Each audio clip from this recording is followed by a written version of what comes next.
USA or USA B. But these players are pretty well known in the community if you play rated games. And it should be a fairly even matchup. Both their ratings are fairly similar. They played a very good game before this, and it was quite a joy to watch. That's good. That's good. I saw Daniel. He was having a little bit struggling with scouting. He was running into all those cliffs, so I think it took up a little bit of his initial scouting time there because he had to make sure nothing was bugged around it that he'd be looking for. Yeah, interesting thing about Daniel's scouting, he has not found 4 of his sheep, and that's a pretty big deal here. He's got to make sure he nails his boar timing. He doesn't want to have idle villagers there. That's like the worst case scenario, is to have a ton of idle villagers there. His sheep are actually on the bottom there. And, oh yeah, I'm looking at showing off his other 2 sheep. Or was they're all yeah, on the bottom. they're all near the same place there. It's actually, it might be a little while before he finds those last 2 if he doesn't find them right now because because it kind of looks like it's in a woodline. There's actually a chance that he misses those 2 still. Or he's gonna run to the left. He's not gonna find his last 2 sheep. Oh no. If you look at what he sees, that kind of just looks like a woodline, so it's probably a lie. Oh, sorry about that. If you look at his view, that actually looks like a woodline based on his scouting. So it's going to be a little bit while till he gets in there. Yeah, I don't have any faults with the way Daniel scouted his map. This is just a little unlucky. Those sheep are in a very weird position. Usually you don't get 2 groups so close together, and so far away from the town center. So he's very unlucky with the scouting. Maybe this evens up things. Since this is a Malians versus Saracens matchup. Obviously, the Malians should have a bit of an advantage here with a stronger economy and stronger military overall. So it's a little bit of an uphill battle for BaDreaM. BaDream's actually going to find the sheep, and he's just going to leave them there. It's a little bit confusing. I'm wondering if that's just good sportsmanship. Usually see him move them or something. I don't think I've ever seen anybody just leave him alone before. So in my games, if I know the other person, I'll try to send him a sheep. Unless that I feel like he has a sim advantage, in which case I feel justified in just holding on to the sheep. So that's how I usually play it. But if you don't know the other guy too well, I usually just find the sheep and leave them where they are. Oh, okay. I didn't know that was part of the etiquette at the moment. I guess I won't. I guess I've only seen in high competitive gameplay something like this happen, so I just immediately see them move towards a corner. That's what we're seeing. Well, we've got a pause going on right now. There we go, back in game. So who'd you go for? I believe you'd take the Malians heavily in this matchup if you had the choice. Yeah, absolutely. The Malians get a wood bonus, so all their buildings are cheaper, which is great. They get their gold mining upgrades free, which again, great economy. Both those economy bonuses tend to be better in a real game than the Saracens market bonus, although the market bonus could be, something to think about later on. The Malians have good cavalry line with their Farimba technology and bloodlines, so good cavalry line. Their archer line's pretty decent because of all the wood saving, and their infantry line is, of course, incredible with extra pierce armor. So it's really a lot of advantages for the Malians here. What I'm hearing is you're not all that jazzed about the +1 attack against buildings with archers for Saracens. It's made a difference before.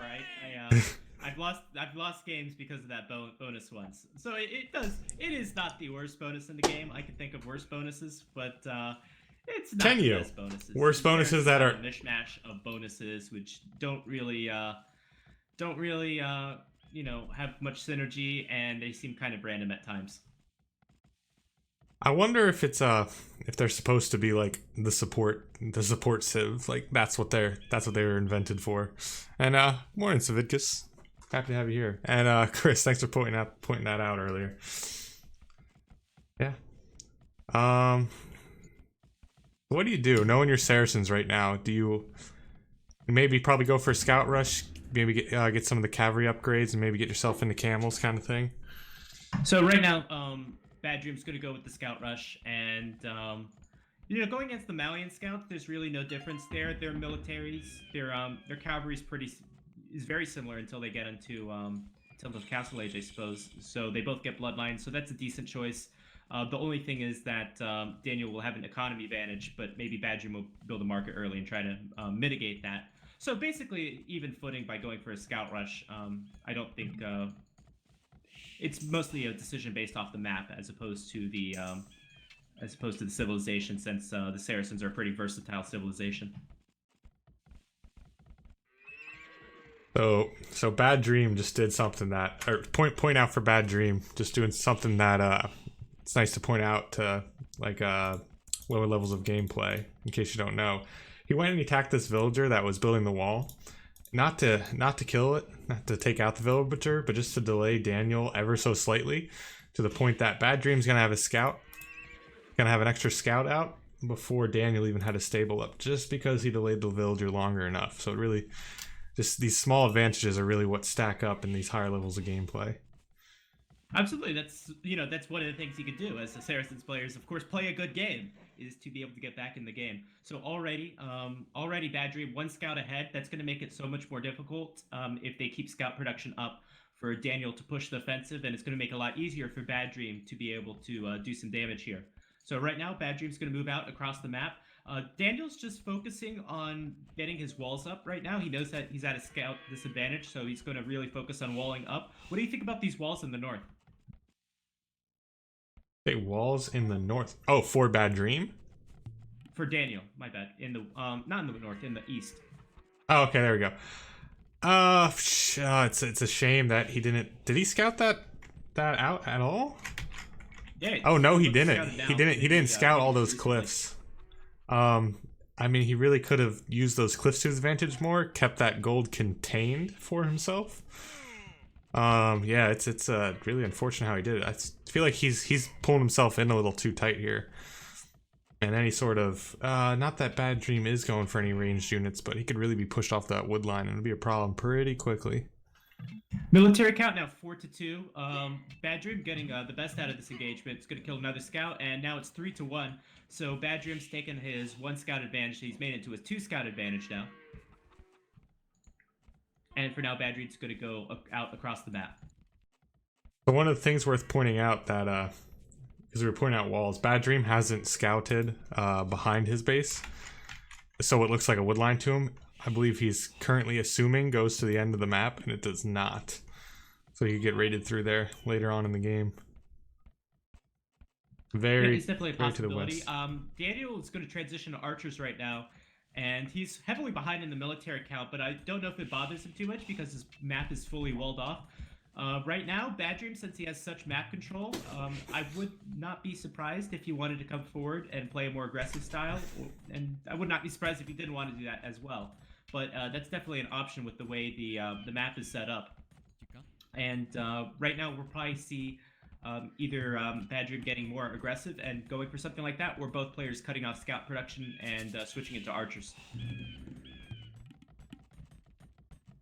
Okay, so Daniel just noticing he had a hole right near his barracks for the longest time. BaDreaM happened to get 1 scout through there, so that scout's kind of committed at the moment. But so I'm not going to do too much damage. Just going to be annoying to clean it up. 2 villagers down from BaDreaM, as the scouts did go around to the north side. You were right that it was that BaDreaM definitely thought that it was open there. So we're going to grab 2 villagers there, move back, which is great value for him considering he's behind on the military count. Yeah, just now noticing that Daniel's 4 villagers ahead. Now that you're pointing out villager count, I wonder why that would be for BaDreaM. Why he slowed down his villager production there. They're both grabbing. Okay, he's grabbing wheelbarrow maybe 1 villager earlier than Daniel. Yeah, must have had some idle time in there somewhere. Yeah, so I'm still trying to count up for 1 in my head. So he must have had his TC idled for about 30 seconds at some point. Maybe just a little. So now he's gonna go out and he's gonna close up that hole. So we'll see. Both these players definitely going to Castle Age, trying to grab some sort of advantage for that. I'd say advantage BaDreaM at the moment, just because of how he's positioned himself in this game. He's given himself much more room to work with. Both his golds are safe. I'd go the other way. I'd say definitely advantage for Daniel. Really? Daniel's got more villagers. He's also got an archer transition going. I don't necessarily like the decision from BaDreaM to not make an archer transition. Okay. Alrighty. And what do you think BaDream's going to do here? Do you think he's going to go full knights and camels? Or with the siege workshop, maybe? In the Castle Age? Let's see, just getting up blacksmith. I don't see another stable going up anytime soon. let's see. I'll have to keep an eye out for what he's going with. There we go. There's another stable. So yeah, there we go. So yeah, so we'll see some Knights of Camels. He's currently floating a lot of wood, so I expect he will drop the Siege Workshop. He's already got 8 villagers on gold. So yeah, he'll be able to mix in some siege. He'll have the gold for it. And Daniel's adding a second stable as well, so we'll probably see quite a few camels come out in this matchup. So it's going to be camels and archers versus archers and knights. It's a little bit interesting. I don't think that Daniel has a very good map to boom on, so he's probably going to doesn't mind going very heavy into the archer-knight transition, so he'll be quite a bit aggressive here. And I'm wondering if BaDreaM's just going to add some extra town centers here, or he's really going to invest heavily into military as well, because Daniel's obviously going to be investing a lot more into military. Let's see, I don't really see the, let's see, BaDreaM is sitting on 200 food. He's got so much wood build up that I think he'll be dropping TCs right away. We'll find out in a little less than a minute here. He doesn't have too many villagers on wood, so he'll be able to, because he's not really gonna need it as soon as he hits Castle Age with not making archers. Let's see, Daniel. Definitely not the same story for him. Not gonna have the wood at the moment for TCs, but he'll be able to put, yeah, like you're pointing out, he'll be able to push way harder. He'll get that crossbowman, bodkin arrow upgrades right away, and I would say we'll see some 1 TC aggression out of him. Yeah, so BaDreaM going up with the town center right away. 2 town centers right away. So I think if BaDreaM is able to defend, maybe get out a quick siege workshop whenever you can afford it, then he would be in a very good position economically going into the later game. And right now it's up to Daniel to be able to push, since he's invested so much into these double stables, these double archers, and really needs to do some damage here. I'd like to see Daniel or BaDreaM dropping the Siege Workshop already. Instead, he's getting a monastery out. That's interesting. Yeah, well, he's got the that Castle Age advance time a lot earlier, so he probably feels a little bit comfortable and going out and taking those relics maybe nice and early before getting the Siege Workshop up. Okay. His wood production's gonna be hurt for a while. So, did he see the archers already? I believe he did, didn't he? Yeah, he's seen the 2 ranges. Okay. Yeah, I'm surprised that military priority 1 isn't get a mangonel out to deal with that. Or at least like defensively deal with it. Yeah, well, it should be the first thing he does right now. He's got a lot of farms, so I don't doubt he's going to be able to maintain villager production. So it's important for him to prioritize getting the Siege Workshop out right now, as opposed to seeding more farms. And the walls on the south are extremely weak. It's just palisade and houses here, and that's a lot of archers coming his way. If only he was the Saracens, he'd break through even faster. He'd break through in like 0.01 second faster. So it's kind of funny how we saw this switch, that Daniel's actually the one going for camels. Maybe he expected more camels from BaDreaM being Saracens, so he decided to go with them himself. This poor monk is gonna get obliterated by this army. If yeah, they're just gonna cross each other. Break for BaDreaM. This is it's a poor decision by Daniel to go to the north side of the map. Obviously, he was expecting to hit that wood line, but there's already a town center there, and Daniel should have gone to the south where he could have break through those walls, and that could make a big difference in this game, as a lot of time is being lost. Yeah, and he has scouted. He does know the palisades there. I mean, I guess he can. Maybe he's giving BaDreaM more credit here. Thinks that he's already walled it up or something, did something different, but he should be looking for it. There we go. Now we see this Siege Workshop. I'd say this reaction's way too late. He did it now that he sees the crossbows at his base. I feel like he already knew this was coming. Strange. I think it's good timing considering that mistake from Daniel. I think it would have been from Daniel. Since I don't think these units will get in the base, it's going to be actually pretty close. It's cutting a little too close in my opinion. Maybe he's going to come back with those knights, try to get the crossbows to be a little distracted. But if this mangonel can come out right before the stable goes down, maybe he can prevent the units from storming in. And it looks like it's perfect timing. It will be defended. I almost wish maybe the stable went down and Daniel would have committed in, maybe taking some damage there, but for now we're just going to see probably a little bit more dance and a little bit more defensive play from both players for the moment. Another monk going down. Daniel's going to try the north side, but I think he's going to be well defended with that mangonel. And Daniel getting ballistics, again, a very expensive technology. It's 200 wood for the university, and then another 500 resources for ballistics. Bloodlines coming in as well, so a lot of military technologies. However, he's only on 2 town centers right now, and he's falling further and further behind in the villager numbers as BaDreaM defends successfully. I think we'll just be able. Oh wow! I just noticed how many farms BaDreaM's on. Yeah, BaDreaM's gonna be able to keep his eco growing and growing and growing, stronger and stronger. So without pushing this advantage, I think yeah, Daniel's gonna be hurting sooner rather than later. Based on he really needs to get the damage in now. He can't afford to be waiting around to see what happens. And that's a great surround on the crossbows. Unfortunately, the knights don't have +2 armor, so obviously BaDreaM's not investing as much into the military, and he's gonna have to go back here once these camels start engaging. I think this is not going to be a great cost-efficient fight for BaDreaM. And this might provide Daniel an opportunity now to push a little bit. I would like to see Daniel go forward with the Siege Workshop, but instead he's adding a poorly placed 3rd town center on his stone. And I'm really a little bit confused. Why is Daniel not coming forward with the Siege Workshop? I see some villagers going forward now for him. Let's see. Yep, he's got a Siege Workshop placed, but yeah, it's a little late. He's had the military advantage for quite some time. Yeah, it's 31-2 right now. The only thing is it yeah, just 33-2. But the thing is, since BaDreaM's economy is pretty good, maybe you'll be able to catch up a little bit. Adding so many farms, oh my god! You say it's a little that's overkill at the moment, right? He doesn't need it for the productions he's pushing out. Yeah, he's only got 2 stables. What are you gonna do with all that food? Barely throw a feast. Throw a feast for all these villagers.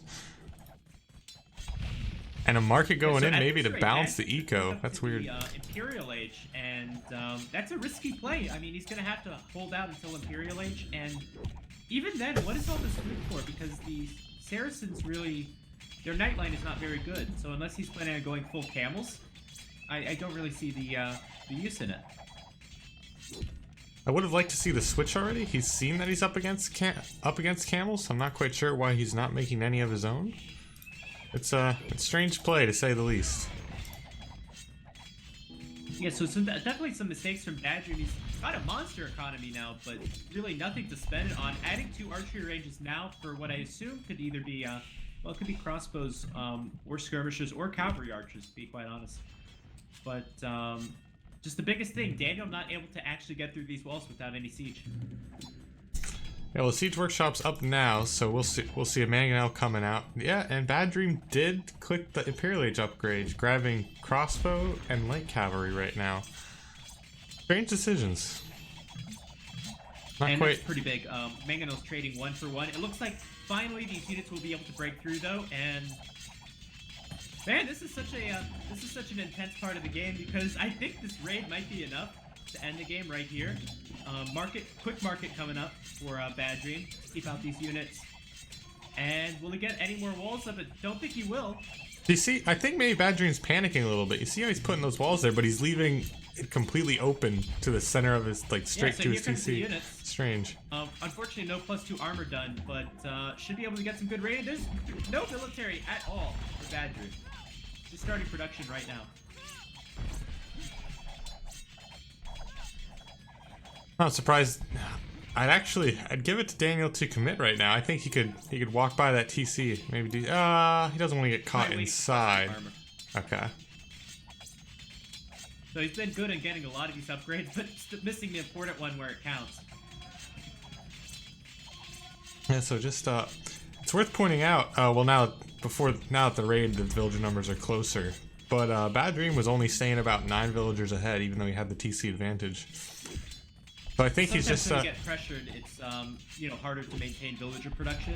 Obviously, BaDream's been saving up a lot of food for this Imperial upgrade, so he's turned his economic advantage into a technological one, but no longer has the economic advantage anymore. So going to get the Thumb Ring upgrade, going to get the Arbalest upgrade. I think he's going to hold out for now. He's got a good mass of crossbows and soon to be Arbalest. Once they get upgraded to Arbalest, it's going to be really hard to push into that.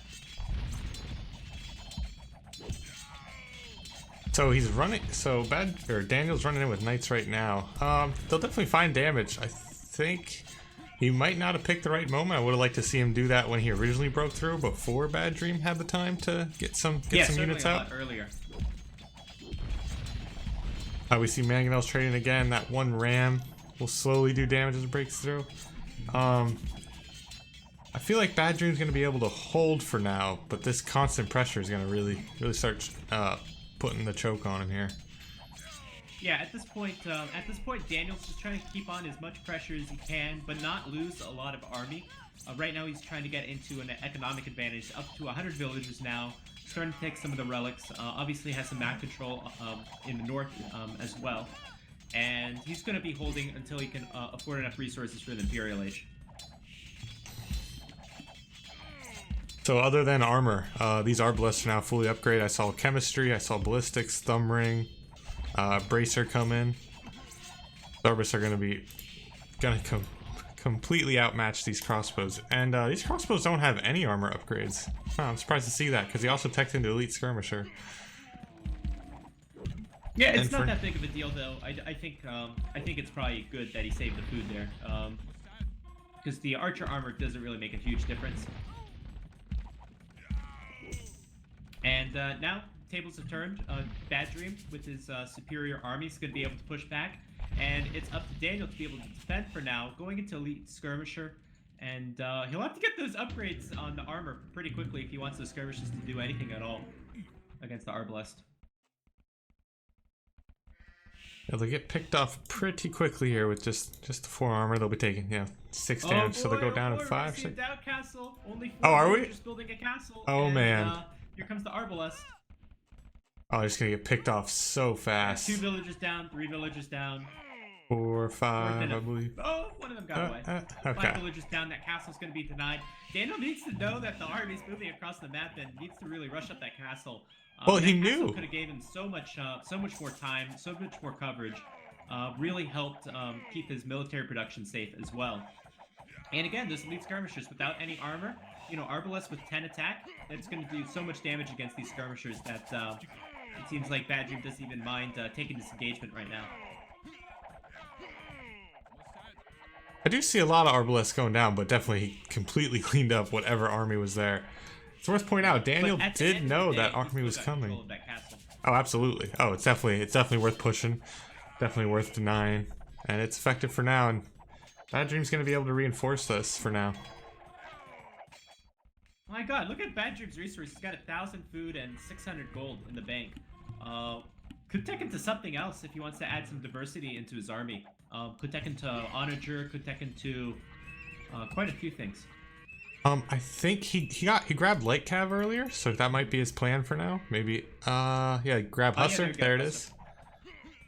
Okay, so that's what we'll be mixing, which will do very well against skirmishers, of course, and it's probably the right choice for now. Be annoying, kind of be everywhere.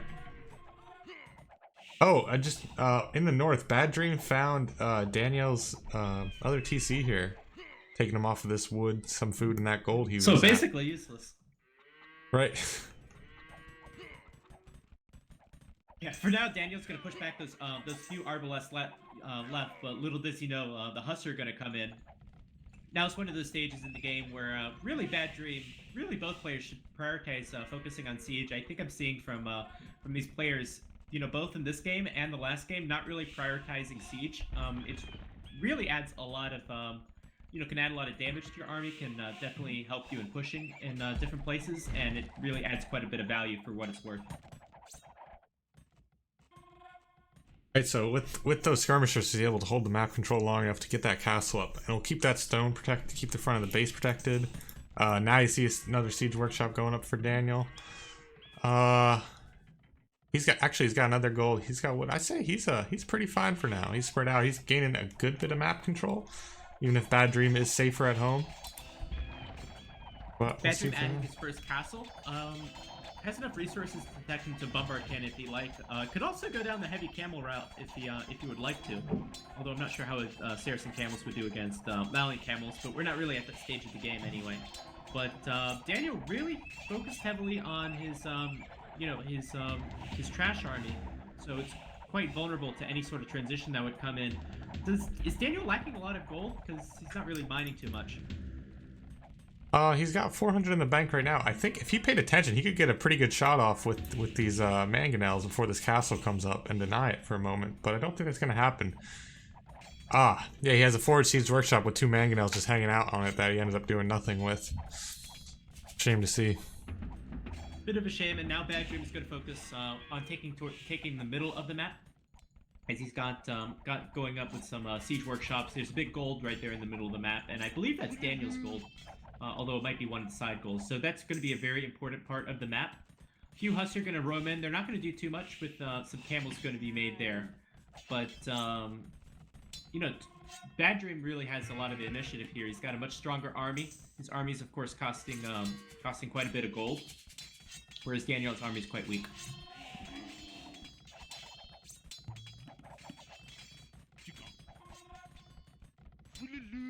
Looks like, so Daniel is back on that gold in the north, maybe, and he just seems to be spreading around, trying to find some more just more wood lines, maybe more golds, and kind of coming up empty at the moment.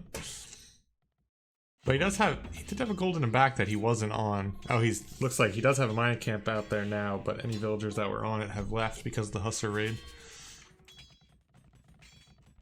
Yeah, so what maybe BaDreaM could do, there's a gold in the north that he could place the town center on. He should maybe add some stables in the north as well, and start raiding with some Hussar there.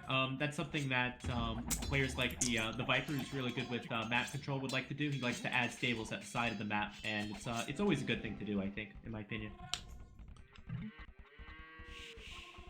So, I don't know if this is strange from Daniel or not, but he's building a castle way in the north, specifically for that stone. But it might get denied here by 2 Hussars for the time being. Shame to see. Once again, Daniel not building his castles with enough villagers. Those 2 Hussars are gonna go to town and take out so many of these villagers. Finally, Yikes. Daniel has a decent-sized army of trash, but just the quality is not there. It's, you know, elite skirmisher pikemen versus arbalest bombard cannon. Not gonna fare too well. It looks like Daniel does have some of his own bombard cannons out, and I believe mixing in more if I could find his siege workshop. Actually, maybe. I think his siege workshop got taken down. Oh, there it is, mixed in. Yep. So he's got bombard cannon production going, but I don't think he's going to be able to support it for that long with what gold he has. Yeah, he's only on that 1 for the time being. And ballsy move from BaDreaM. He's going to build 2 siege workshops right there in the front. Going to push straight in through the front. It's looking harder and harder for Daniel to come back in this matchup. Not really mining enough gold. I think if he prioritized mining his gold on the right side, which he's only been mining with 2 or 3 villagers this whole game, and perhaps taking, you know, if he had a bit more gold, I think the bombard cannons would be something that would be able to get him back into the game. Daniel now switching into, am I seeing that right? Man-at-Arms? What? Why? I mean... that's a very good question. Why? I have no clue. Probably missed. No, it's longsword. No, and long swordsman too. Yeah, it's definitely coming in. Oh, because of these Malians, I forgot. So that makes it okay sense. Is it the extra? Yeah, all that extra Pierce armor. So they're gonna be I believe we call them Champ Skirls. Is the nickname for him? Yeah, the thing is, BaDreaM could add some hand cannons though. Obviously he's got the chemistry technology already in, and finally with these 4 bombard cannons, might be able to push a little bit here. Gotta make sure to keep those protected at all costs. And actually, they won't get picked off here, but with that other bombard cannon mixed in, and he's not focusing on it, just too many of them are gonna get picked off easily.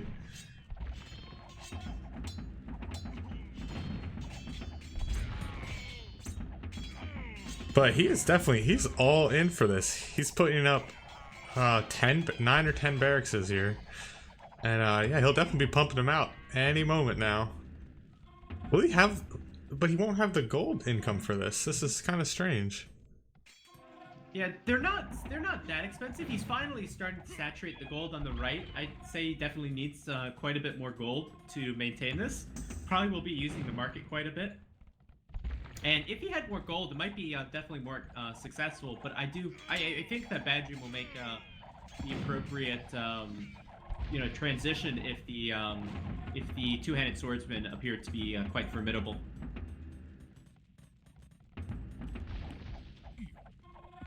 So I'm trying to find a route for Daniel to take this game back. I think He would have to hold. He would have to hold in the front right now, and maybe swing around the bottom, take out this castle, and take this gold down towards the south that BaDream's already on.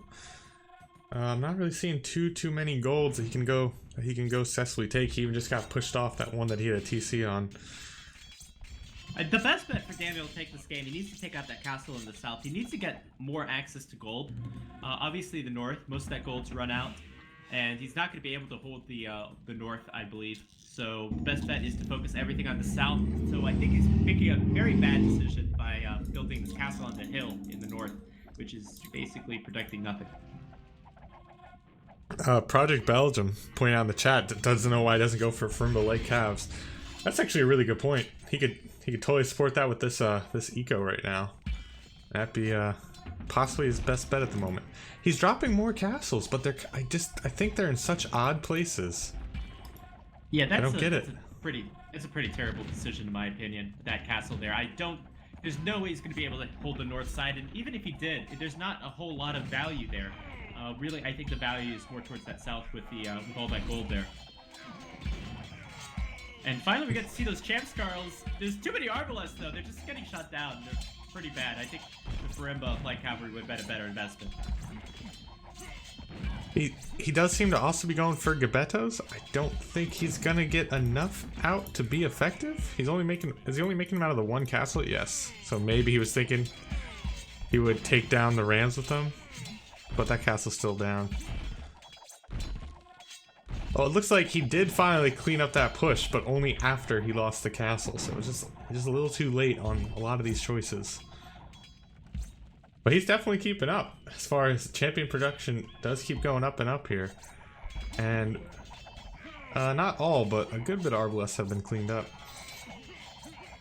But still, Daniel's getting a little bit of momentum here. The champions are wrecking havoc on the skirmishers in the south, wrecking havoc on the Rams. BaDream's response can build more Arbalests. I would like to see just a few hand cannons there. I think they would be able to do quite a bit of damage. But obviously Arbalest, I think with enough of a meat shield of Hussar, should be able to do enough here. Especially since those champions, they don't get the last attack upgrade. The Malians don't get Halberdier, so the Hussars are really quite formidable for the Saracens in my opinion. That's a very good choice, but as we see Daniel trying to get some of that advantage, he's getting overrun by this production. They're at close enough villager numbers, but it seems like BaDream's just able to keep it up faster. It's really starting to show. He's pop capped while Daniel's only at 155, and so we're gonna see another Russ Hussar raid.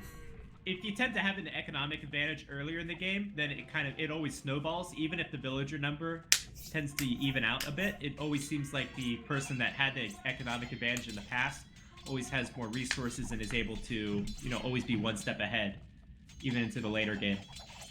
And that's kind of what I think we see here. So BaDream going after heavy cavalry and Parthian tactics. I guess. Yeah, well, if he's got the res and he's pop capped, yeah, why not? I was like, I'd rather just see him, push with trebs or a bigger army, but he's pop capped, so he can make the change if he wants to.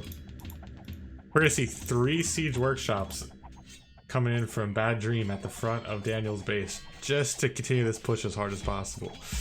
Really putting the close on this game. Yeah, it's probably going to end right here as the siege rams come in. This is really a super strong army that the Saracens are wielding. They have quite a bit of versatility, as you can now see the heavy cavalry archers coming in. The Hussars were key in this. So out of all the things we make fun of the Saracens for, their tech tree is certainly one of the better ones in the game, in my opinion.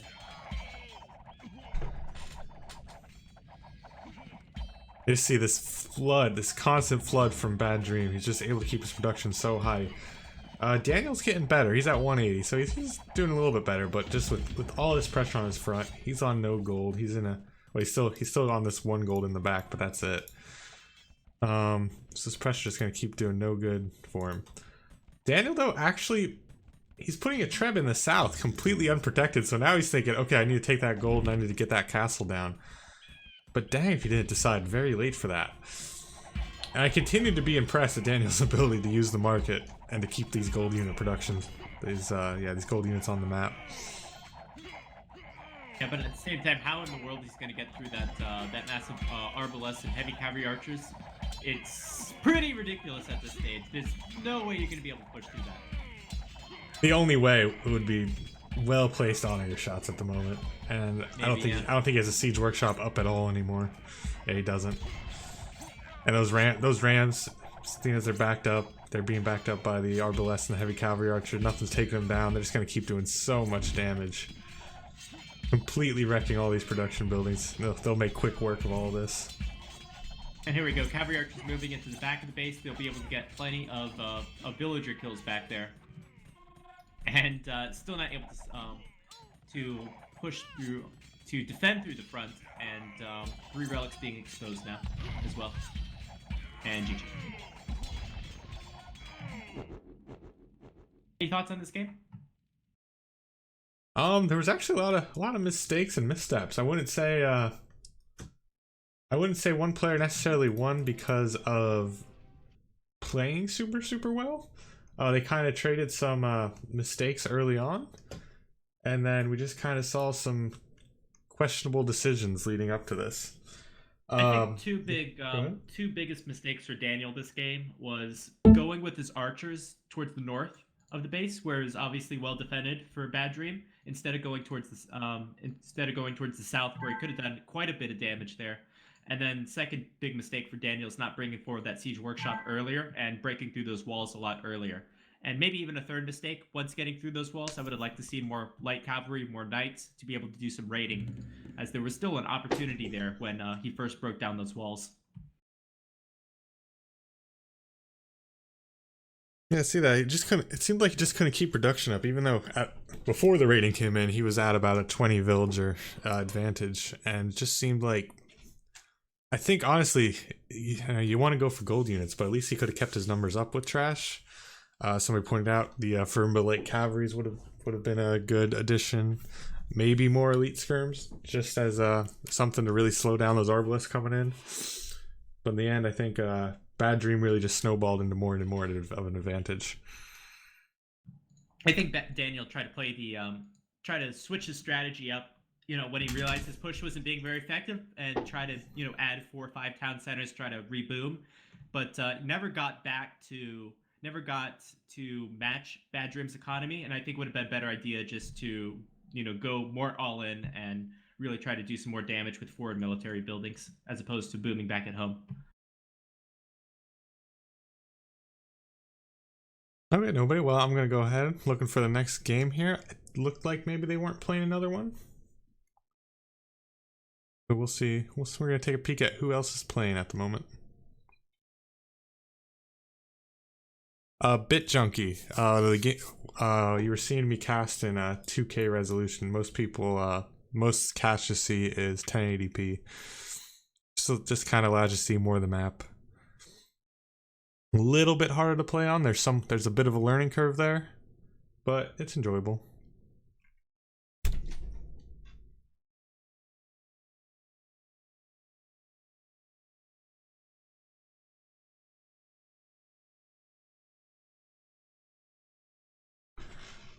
So if Daniel wants to play another player, there's plenty of high-rated players in this lobby. I know MBL's looking for a game as well. Is MBL in the lobby? No, he's not. Okay, but we'll see. Oh, yep, it looks like Project Belgium is going to go ahead and play him. It looks like it's good to stay in game room 130. Oh, Daniel's gonna or not. Yeah, darn. Project Belgium going from our chat into the game room, just to tell him what he could have done.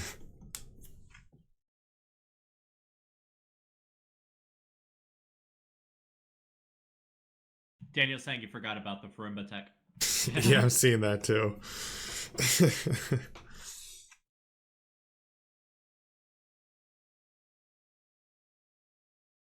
I like Bit Junkie's comment.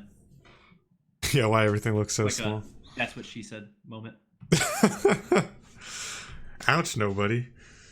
Your girlfriend must be pretty mean to you. Yeah, watch me get banned from Voobly Official now.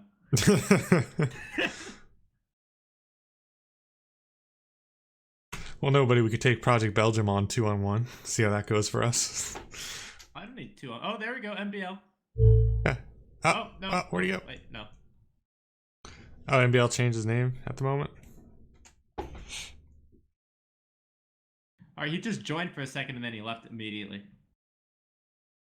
Yeah, it was kind of weird. I wonder if something crashed or he just made a mistake that he moved that fast.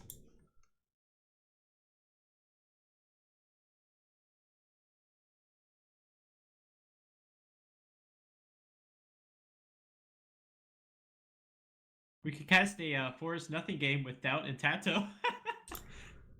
I'd be down. I have no clue where they're at. They're probably 3 hours in it. What game number do you see that as?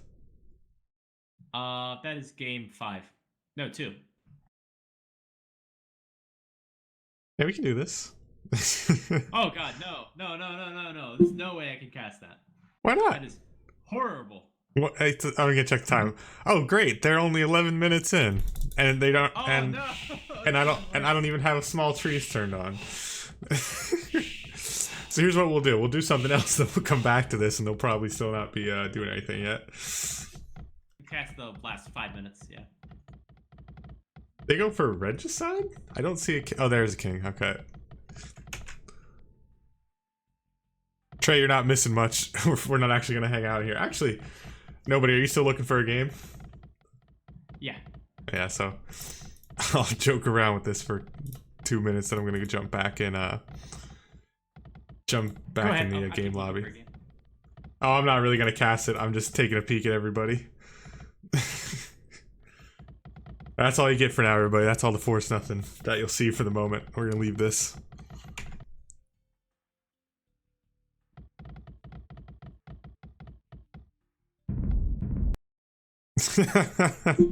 Very funny, Joe Manal. Yeah, we'll go back. We'll cast the whole game. We'll go back, and they probably still won't be on each other. Okay, Mr. Yo is gonna play MBL. Oh, great. Still game room 130? 12. I think they're gonna play. They're in the player slot. I haven't got confirmation yet. Oh, looks like it. Looks like it. And yeah, looks like they're gonna play. Sweet. That's a treat. That's a treat to watch these two. Yeah. So I got to see some of Mr. Yo's gameplay in ECL yesterday. I don't think I've seen him. I mean, obviously he's been playing, but I haven't taken the time to watch much of his lately until yesterday. Okay, I'll be back in 1 minute. Sounds good. Sounds good. Well, everybody, so everybody on the stream, how's your day going? Thanks for stopping by yet again. We will be doing Weekend Smackdown, probably in about an hour. Ooh, gosh, that's not gonna leave time for that Force Nothing game we jumped in for a moment there. The players are currently in they're in the game room, so once they start, we'll get spectator delay, and then we'll be in this game in just a few minutes here. Weekend Smackdown this week is going to be on Yucatan, and anybody's welcome to play. Anybody who's listening. I believe this week is anybody from 0 to 2300. Actually, I can check that for us. And it's quite literally anybody's welcome to sign up. It's a 1-day tournament. You show up. Oh, thanks. Oh, did we not start the game? Oh. Everybody left. All right, so we'll talk our way through Weekend Smackdown here. And let's see. I'll just check the rules for you real quick, everybody. But anybody's welcome to sign up. It happens. Bracketing will happen on the spot. Yeah, it's anybody 0 to 2300 this week. So it's quite literally anybody in the game except some of the pros. And the winner gets at least silver membership out of it. So that's nice. Silver membership for, I believe, 3 months.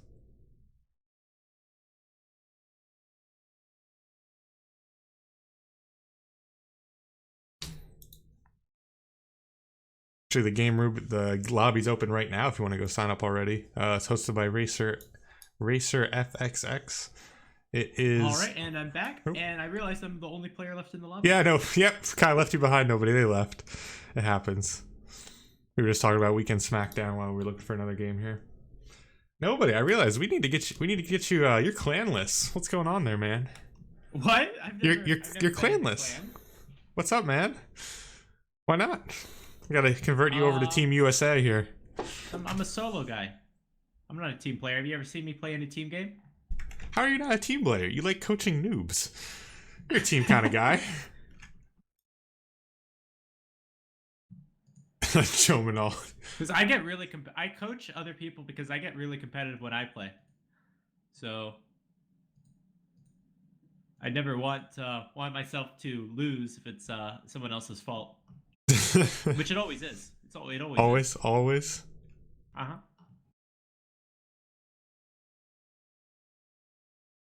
I'm having some trouble finding who's playing. Not seeing too much at the moment. With that very high level play. Game 7. Okay, thank you.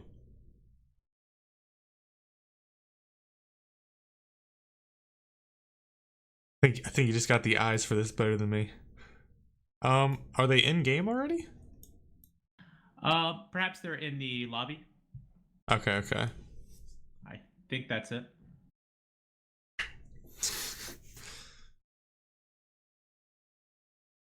Jomanal pointing out you had an X and she played AoE. Jomanal, how'd you mess that up, man?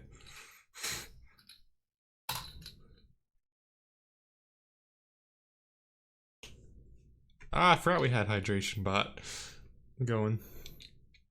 Actually, don't mind the hydration bot. I like having mind people who drink water. It's good. It's good for you. Yeah, so they just haven't started yet. So we'll get this game from the beginning, and that should take us to at the end of this game should take us to the Weekend Smackdown. Yeah, that'll be great.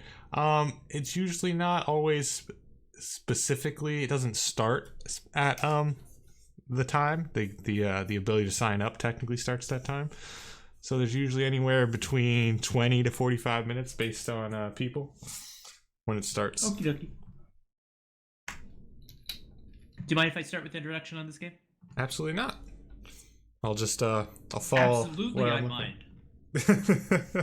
Not at all, nobody.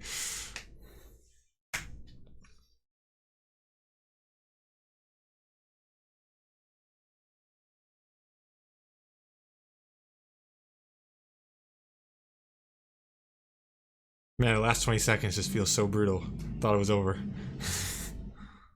I don't know why it made me so impatient. Alright, the floor is yours, sir.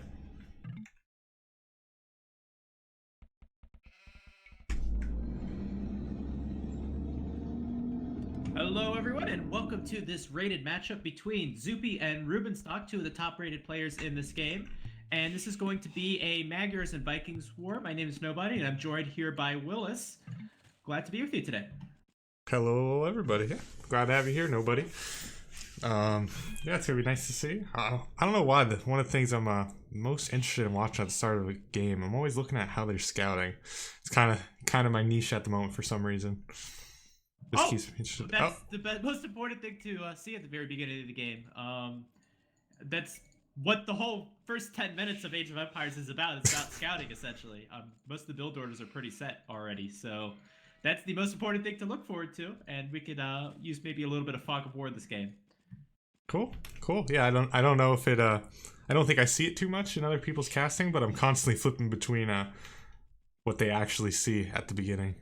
Oh man, Zuppi just barely missed. One of the biggest things that pro players say that casters could work better on is looking at the Fog of War. So I completely agree with that. In fact, I've done on my channel, I did like 1 or 2 casts of the whole game in one player's Fog of War, and I thought it was quite interesting actually. That actually sounds pretty cool. I think I could try that out. Maybe we could try sometime. You want to do like you want to do only like Zuppi's point of view, and I can only do like Rubenstock's point of view. Just like start trash talking. I'd be up for that. No, I think it'd be interesting. You want to do that? Yeah, right now. Yeah. So you want to do Zuppi? Yeah, I'll take Zuppi. That actually helps out because I haven't looked at Rubenstock at all. Okay, go ahead. You can introduce Zuppi's civilization and map, and what you think a strategy might be based off of it. Okay. Well, so this is Newcastle Zuppi here. He's in blue here. Got the Magyars. He's actually struggling a little bit. Oh, I can't say that because I saw outside the fog of war. I will say he hasn't found all his sheep yet, and I happen to know where they are, and he just barely missed them. As far as any, I'd expect scouts. Believe they get that immediate +1 attack as soon as they hit feudal. So it gives them a bonus. And looks like gold's pretty good. Wood lines are good. So things will probably work out for him to get to like a castle age kind of strat. All right. And I realized that as you're introducing Zuppi, I have to turn off Fog of War to make sure to go to you know, to go to where you're casting. So I think it's okay to turn off Fog of War if someone else is talking. Oh, okay, gotcha. I see what you're saying. Okay, so for Rubenstock's base, what he's seen, he's seeing his forward berries, he's seeing a forward gold. He's playing as the Vikings. So the Vikings are very infantry and archer heavy civilization, very poor cavalry for them. So lots of times they like to be very aggressive with like a Dark Age rush or a men-at-arms rush, sometimes into towers. And certainly with the forward gold, he's going to be looking for that strategy to be very aggressive on this map. He knows he's playing against a Magyars player, which likes to go scouts quite often, so it can be difficult to come forward with men-at-arms when your opponent has such great scouts with the extra attack. So that's something to be very wary of, and if I'm Rubenstock, I want to find my resources nice and quick, and I want to go over to Zuppi's base. Now, Rubenstock's chosen to... lose a villager! Oh no! Oh no, that's not what he needed to happen. Oh boy. What, did he lose one to the boar? Oh, mine maybe a couple seconds behind you? Maybe. You said Rubenstock or Zuppi did? Rubenstock did. Oh, okay. Gotcha. Now, nobody, I have to point something out. You just committed an AoE sin. Big one. What did I do? What's a group of horses called? Horses. Or I should say mounted. I'm trying not to say the word mounted. Guys, military on horses. Cavalry. No. What is it? You're doing it. You're saying cavalry instead of cavalry. There was a whole Reddit thread calling out streamers for it. I don't know. I'm not an English major. Anyway, both players up to the next stage right now. And as I'm looking at Rubenstock's point of view, he is going forward with 2 villagers and will probably build a mining camp there. Yeah, and he's going to go forward with actually a few villages. Pretty interesting, actually. I feel like it's so hard to stick to the fog of war thing, but I'll do it. I'm gonna grab on. It's just solo cast on a dual cast. It's a lot harder, actually. Yeah, it seems so weird to be jumping back and forth. But I'm looking at Zuppi right now. Okay, let's scrap the fog of war thing. Oh, okay. Well, he hasn't found Rubenstock at all yet. I don't think he really was trying to, based on how he was scouting, though. He really went in a lot of circles around his own base. But now he just hit Rubenstock. He'll see if there's a barracks going up about this time. Yeah, points out some either scouts or archers coming in. Just need to do verses and Jeffrey as well, and we'll be golden. What? Not sure what Voobly official's saying there. Not picking up on that. Might be having to do with our mispronunciation of things, but oh yes, Joffrey. Yes, okay, go ahead. I recently lost a game. I played a few games a while ago, and I did. I usually do a 22 population up men-at-arms rush, and I did it against the Indians, which have a pretty good scout rush. They did 20 pop-up, and I just got literally destroyed in the first few minutes because they already had scouts out by the time I came forward with men-at-arms. So I noticed Rubenstock this time. He's done a 20 population up men-at-arms rush, which is a lot more aggressive and hurts your economy a little more with the advantage of being more aggressive. So I'm looking to see how this is going to work out for him. He's actually going to get this very aggressive tower up. Man, I would never think that tower would go up with enough scouting from Zuppi. But where is Zuppi's scout right now? It's just not there. He has no idea this is coming in. He didn't see these villagers at all, and there's only 2 of them on top of that. That is some good luck right there. Already, this is a pretty weird game. Early archer range coming up. This tower should never get up, usually, with good scouting. And looks like this villager will go down as this villager's not walled in. And you don't want Viking men-at-arms in your wood line. They may even be able to go around here. This is a pretty good deal for Rubenstock. I would like to see him put some walls around that tower before he left it, though. I'm worried that scouts might. Something like this. With a 3 men-at-arm forward, and then coming only forward with 2 villagers, and then plopping down a mining camp right there without walling in the tower at all. Yeah, it's just super aggressive, super kind of different, but it is working. He just picked off villagers another down villagers. Yeah. And this is a great start from Rubenstock. You know what? So Rubenstock only committed 2 villagers to this. You normally see 4 in any sort of forward tower play. So it's actually not going to hurt his economy too bad. And he'll probably just be happy that he's completely pushed Zuppi off of gold for now, delaying his castle age. That's probably going to work out pretty well. I don't think it'll hurt his economy too much, but the thing is that tower is so vulnerable right now that a few villagers can come over and batter it down. I don't it's so understand confusing. Why Zuppi hasn't done that already. It could be done, yeah. It could be halfway down as we speak. But those man-at-arms just being so effective, they're still not cleaned up. They're beefy. They're beefy. They have the extra 5 HP, so they're able to take on these scouts much more effectively. But first Archer coming out from Zuppi, and now, as we said, Zuppi's going to go forward with that tower. 2 villagers of Rubenstock going to come in and garrison in the tower, but it's too late. Weird. I just don't understand why not to wall in that tower at all. Yeah, why now? Why did he? And now those villagers are going to get picked off as well. They're not going to have anywhere to go. Yeah, so that's going to negate the 2 villager advantage. In fact, Rubenstock's going to go behind now. So that was a very nice play in the very early game, very ballsy. But honestly, just a very small mistake not walling in the tower is going to cost him, and even building the spearmen a little late. It was a great move, but then turned into just a big misstep. That's really weird. But those villagers, no, they're gonna make it back home safe and sound by the looks of it. They'll be fine. A tower going up on his problem own now gold. Is, you've got 5 skirmishers and an archer coming in on the base of Rubenstock. And absolutely nothing to answer it with. Yeah, except for towers of his own. I don't understand this too much. I think Rubenstock should have gone less heavy onto stone and built a second archer range and really tried to, go toe to toe with his Magyar opponent here as far as feudal age battle. Yeah, so another stable coming up, so maybe we'll see some scouts. They'll pick off these skirms. They'll handle it well. I'm slightly amused at Rubenstock's woodline, how he's walled it, but also how he's tried to micro each villager so that they're trying to be efficient. He's tried his best to get them all on individual trees. Huh. But he also left it open. Okay, but he'll be able to defend with those 2 spears. Okay. Yeah, so this is going to turn into a messy game very quickly here, unless Zuppi can really push his advantage. This is horrible for Rubenstock. His economy is terrible. The wood income's terrible. He's got way too much gold income coming in right now. Well, clearly he was just thinking he was going to go all men-at-arms consistently. Clearly. And now Rubenstock transitioning into Viking scouts. It's not looking good for him at all. This is might be a little bit of a short game, as these mistakes are starting to go one on top of the other for Rubenstock. I'd like to see. So it seems like maybe Zuppi's happy with just get a stronger eco out of this.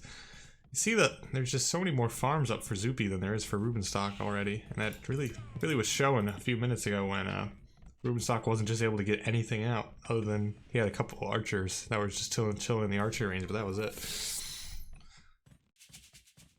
I think the big thing we need to see from Rubenstock now, he needs to add a second archery range, be able to spend a lot of that gold that he has stockpiled there, and even work a little bit heavier on getting more towers up and getting more walls up, so he can survive for now.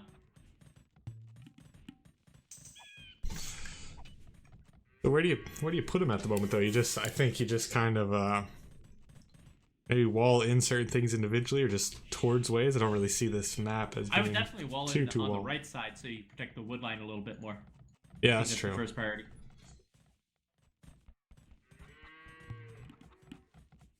Yeah, I don't think he could. He couldn't completely close off everything, but he's gonna get. There's 5 scouts that are gonna go hit those villagers on the stone right now, and they're just open to this. And he didn't really. He already had to run from this once, so it's strange to see him not handling this. I think all those villagers are gonna go down. He's not even noticing. Well, he's busy focusing on the threat on the right side as these archers are going to waltz right into the wood line as it's completely open there. And they're not going to go in quite yet, but either way, Zuppi getting a lot of villager kills here. He's now 7 population ahead. And must have a good food count as well, with all those farms he seeded. Or perhaps just spending it on 2 scouts right now.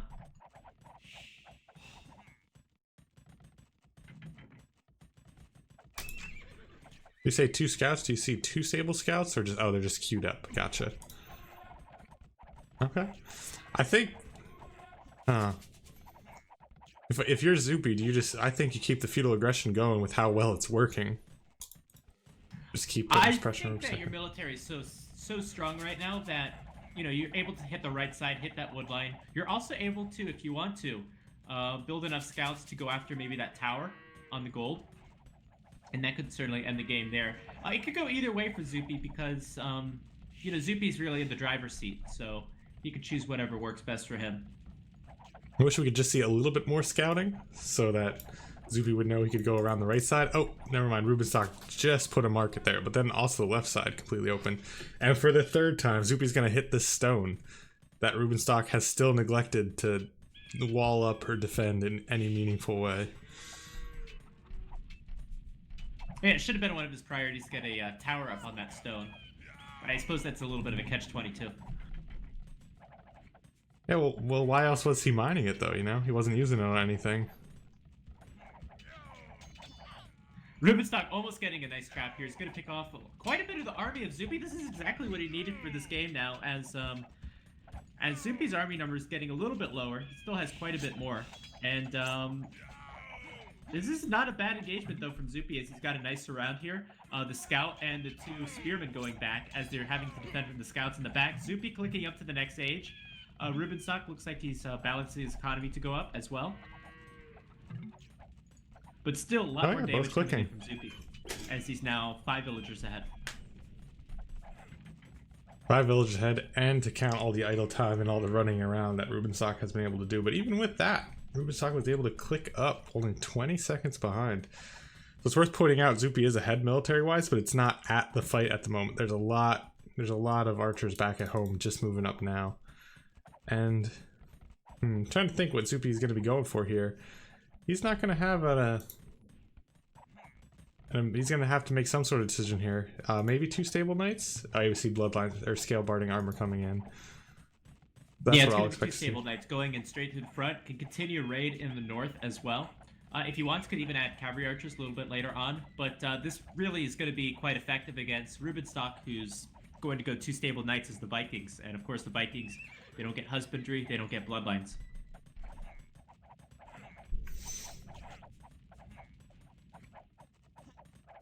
Terrible pun incoming, but that's really going to slow him down. I had to pause myself for a moment there. I was like, am I really about to say this? I've had that. I've had this one many times before. I assume we're going to see crossbows, though, as well? Are we going to see... Is he going to be able to keep up crossbows and knight production? He doesn't have that many on gold. Well, you can keep it up if you don't want to add extra town centers.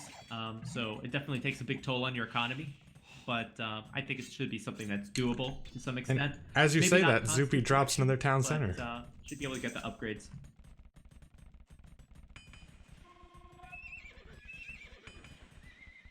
And now villager lead is up to almost 10 now. Both players adding a second town center. Zuppi's actually on 3. I just don't like this army composition from Rubenstock. I feel like he needs to add some elite skirmishers to make it a little more balanced. But either way, those knights are really going to be weak. I believe we've also seen more upgrades in from Zuppi to begin with. I don't think I saw them come in from Rubenstock. Rubenstock just getting +2 now. Obviously doesn't have any of the attack upgrades. Zuppi going to go again, once again, go in under that gold. And now he's got a nice strong army of very strong knights, a few crossbows mixed in there. And going to be able to continue to put pressure on a lot of these farms and the military production of Rubenstock. Oh, Zuppi actually did go around the north. He went way left and came all the way around to hit that other TC. Caused just a little bit more idle time.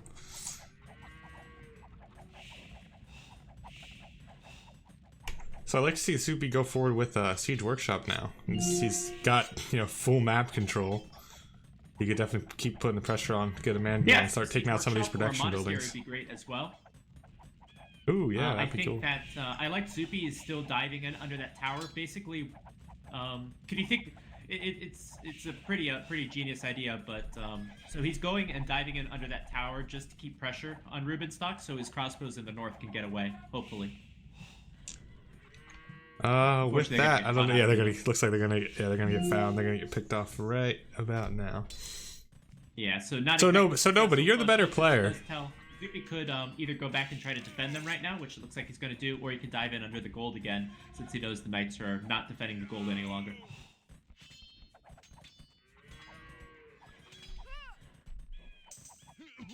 So as the better player, nobody in that situation, well, if you didn't have knights close enough to come in and sway this fight, do you run with the crossbows, or do you just try to do what damage you can? Or do you run their army as far away as possible? It really just depends on the numbers and the upgrades. You know that those knights don't have bloodlines, but I feel like the numbers are overwhelming in that situation. It's like 6 knights versus like 7 or 8 crossbows. So in that situation, it's better to run and get away with them. But if you're able to think that it's going to be a really close fight, then it's better to micro with it. Okay. So Rubenstock's actually going on his 4th TC. Maybe he's thinking I'm behind, and the only thing that's going to bring me back into this game is a better eco.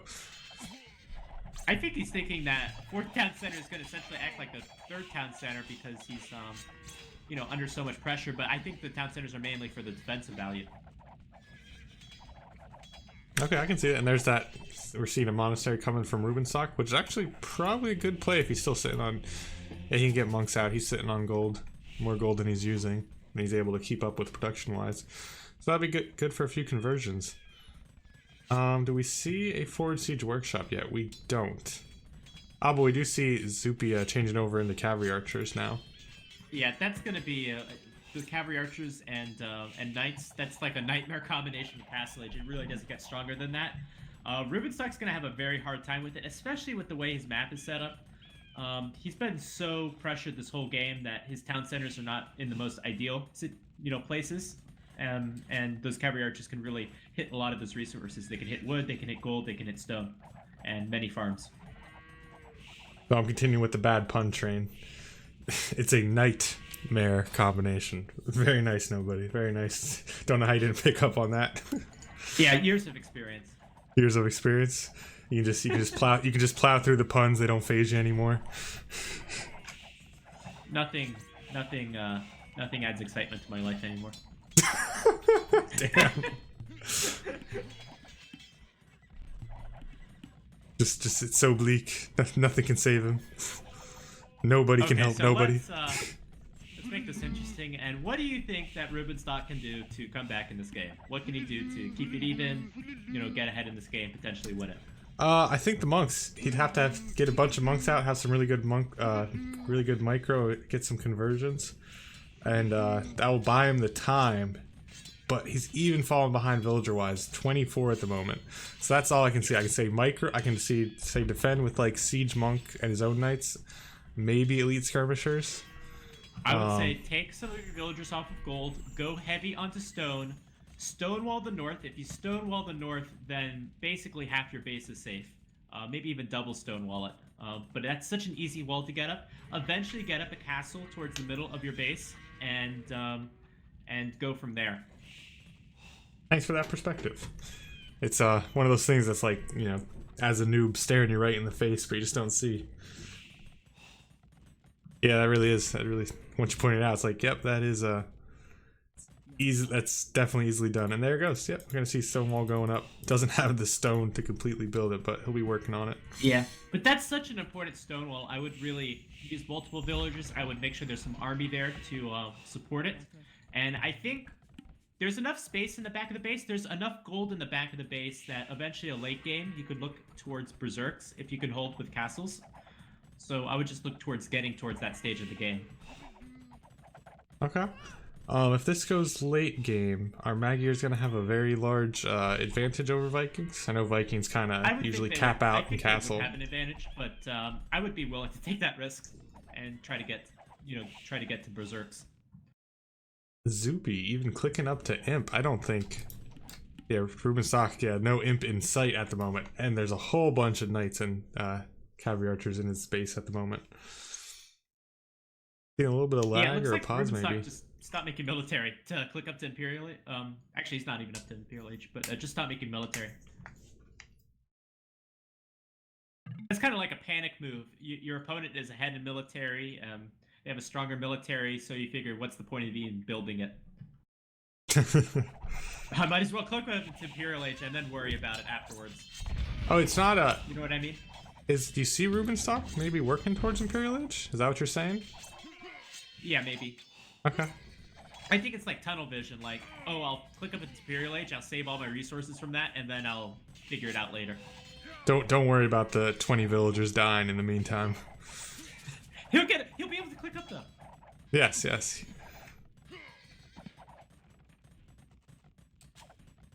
Gosh, he really did just lose like 15. He lost 15 villagers under that specific TC right there. Yikes. Yeah, the garrison capacity is only so large for town centers, so they can only support so much. I mean, numbers are looks like the Stonewall's gonna get denied again. Yes. It's a shame.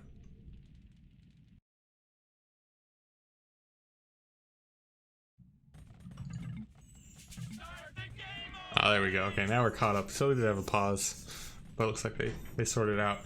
So Zuppi's going to be up to imp, but he's still not going forward with the siege workshop or anything. He's got the res for he's got the res for whatever he wants. Wait, how many town centers is he on? 1, 2, 3, 4, 5? We see 5 town centers from Zuppi. Wow, he's all over the map. I like the double town center on the left. That's pretty cute. Clearly, it just needs that super duper efficiency there.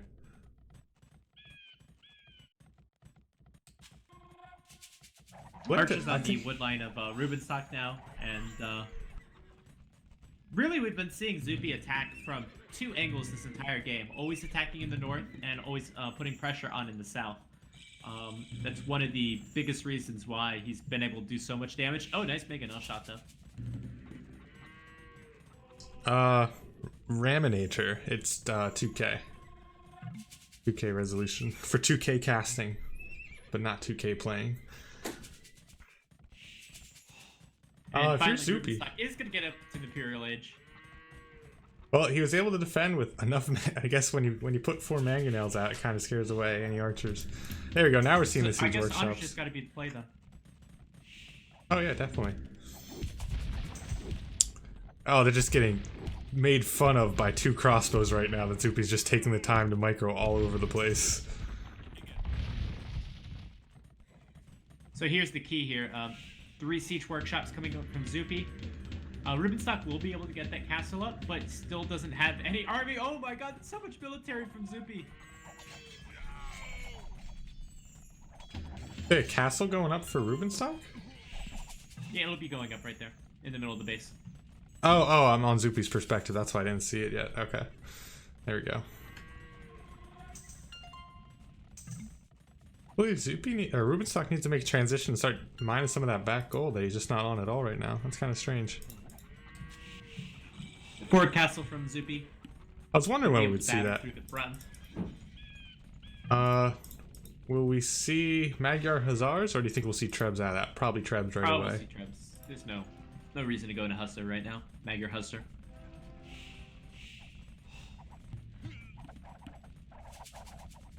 So it looks like just cap rams, a lot of Hussar, cavalry archers. Doesn't get much better than that. Only bright side for Rubenstock right now is that his map is pretty closed off, so Onager makes a lot of sense here. Can be able to do a lot. That castle, of course, holding a lot of ground. The Magyars aren't able to raid as much. So Rubenstock really needs to hold for the next 10 minutes, rebuild his economy. and do his best to hold here. But there you go, walls are down. Question is, how in the world do you keep these onagers alive if light cavalry start pouring in? And the answer to that is more walls in the back. Gonna completely sacrifice that forward part of his original base. Will he be able to though? I mean, with Trebs rolling out. Oh, and Zuppi just gonna keep making them. I don't know if he really can hold and hold, but he's gonna give it a try. The BaDreaM upgrade coming in. Yeah, this base is just gonna fall faster and faster by the second.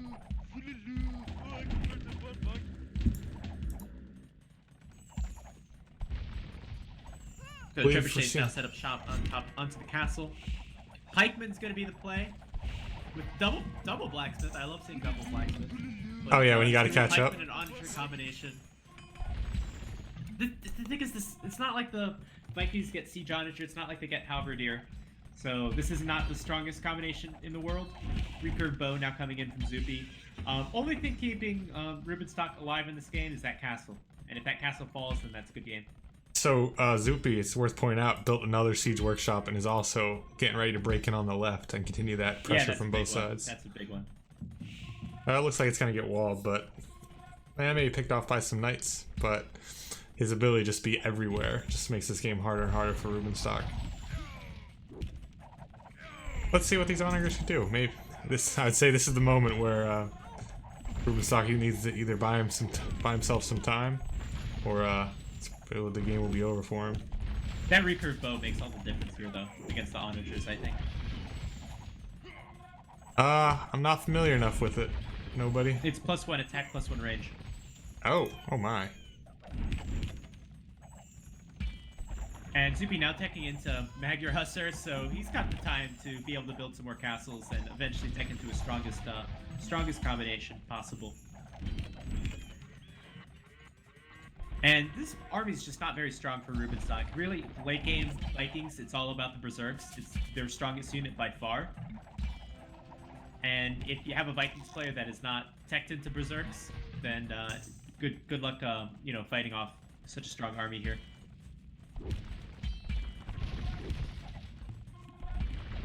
He seems to be saving up a lot of food and gold. Do you think maybe he's trying to tech into it, or just is not able to keep up his production at the moment? He just spent all his food, so he must be queuing up something else. I don't see any way for Rubenstock to win this game, quite honestly. At this point. It's just way too far out, so I have no clue what he's doing. Zuppi just getting every upgrade he can. Even Town Watch? What? Is that just because? I don't see any outposts or anything. No, I mean he's got so much vision of the map. Might as well get a little bit more, right? Yeah, that's true. It's true. Okay, now you could cast from just his perspective. You'd see everything.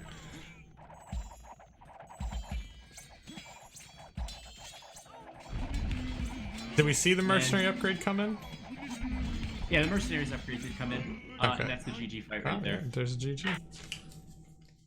Alright, nobody, do you think, what could Rubenstock have done to not let all that happen? His feudal age was... going to that early feudal age, what was that strategy? I was looking for something to learn about this game as far as the 20 population men-at-arms rush, and it was so effective at the very beginning.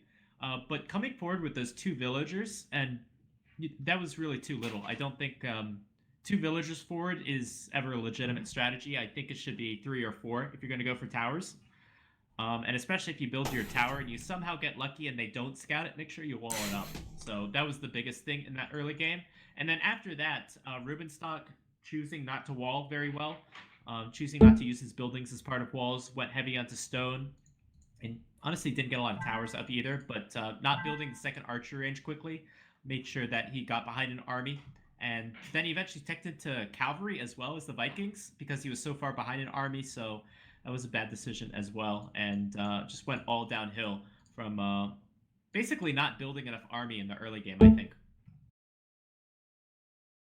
Okay, I will say that tower though, was it 3 men at arms and the tower with 2 villagers did come out so effective, but there were just some misplays with it.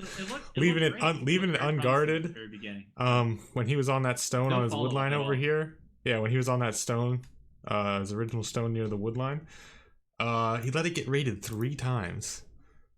Like, what was the deal with that? Especially if you're on stone in feudal age, you can wall. It's doable. Yeah. Yeah, Zuppi did a great job attacking 2 parts at once. Really attacked the same 2 parts to the base. I mean, maybe 3 parts. You had the gold with the tower on it, the wood line on the right, and then the wood line on the top, and was really going after each of those all game. Got some activity in the chat. Ramsnader saying the blue sports cars that shoot rocks. I held myself back from making that joke when you're asking what could Rubenstock do. I was going to say, how you turn this on? Would have worked. Would have brought him back in.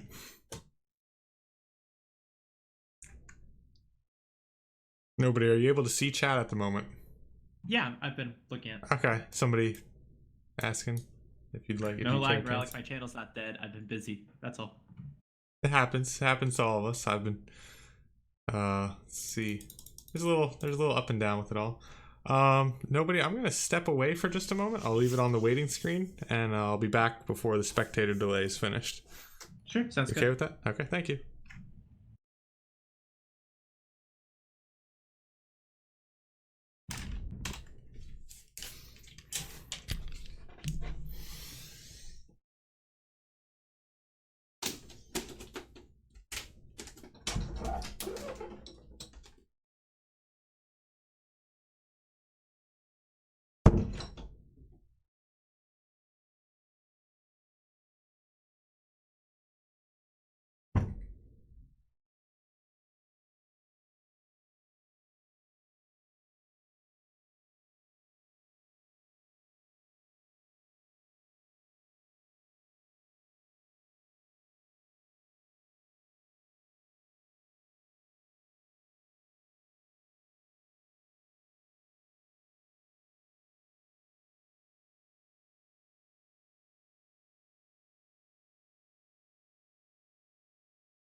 Well, I'm back, and apparently I lied to myself here. I thought I'd be back a lot faster than that. You still there, nobody? Yeah, still here, and we're watching a Franks and Mongols war. My name is Nobody. I'm joined here with Willis, and this is I like these civilizations. I'm pretty excited about this matchup, and as well, these 2 players are very close together on this map. Should lead to an aggressive game. Nice. I'll be happy to see that as well. Definitely see some. Already see the scout play incoming now, so we'll see some early feudal aggression. And I'm trying to take a peek at maps. I believe we'll see. I believe we'll make it into the castle age. See what goes on from there.